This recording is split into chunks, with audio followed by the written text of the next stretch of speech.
Dua sektor pemulihan ekonomi global, rantai pasok yang resilien dan industri kreatif sebagai pertumbuhan baru. Presiden Joko Widodo mengemukakan dua sektor prioritas yang bisa mendorong upaya pemulihan ekonomi global. Hal tersebut disampaikan saat berbicara pada dialog informal pemimpin APEC dengan sejumlah undangan di Queen Sirikit National Convention Center, Bangkok, Jumat pagi tanggal 18 November tahun 2022. Pertama, membangun rantai pasok yang lebih resilien. Rantai pasok pangan dan energi perlu dijaga. Sumber alternatif, rute dan hub logistik baru perlu didukung investasi baru, ucap Presiden Jokowi. Hilirisasi, menurut Presiden menjadi kunci agar negara berkembang dapat menjadi bagian rantai pasok melalui produksi barang yang memiliki nilai tambah bukan hanya sebagai sumber bahan baku. Lebih lanjut, Presiden Jokowi menambahkan, hal lain yang penting untuk mendukung pembangunan rantai pasok adalah pembangunan infrastruktur.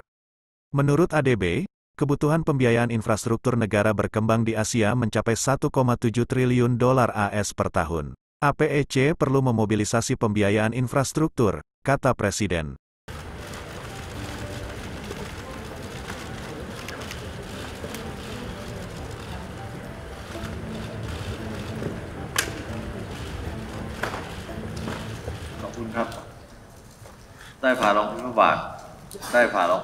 Hal kedua sektor prioritas yang disampaikan Presiden Jokowi yaitu kerjasama industri kreatif sebagai sumber pertumbuhan baru. Menurut UNESCO, sektor kreatif dan budaya menyumbang 3,1% PDB global dan 6,2% lapangan kerja.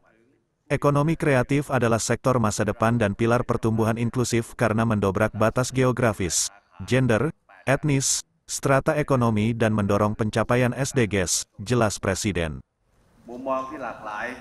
Oleh karena itu, Presiden mendorong APEC mendukung industri kreatif termasuk pariwisata agar lebih resilien termasuk lewat transformasi digital dan pembangunan sumber daya manusia. Di akhir intervensinya, Presiden Jokowi kembali menegaskan semangat kolaborasi untuk merubah krisis sebagai momentum untuk pulih dan menjadi lebih kuat.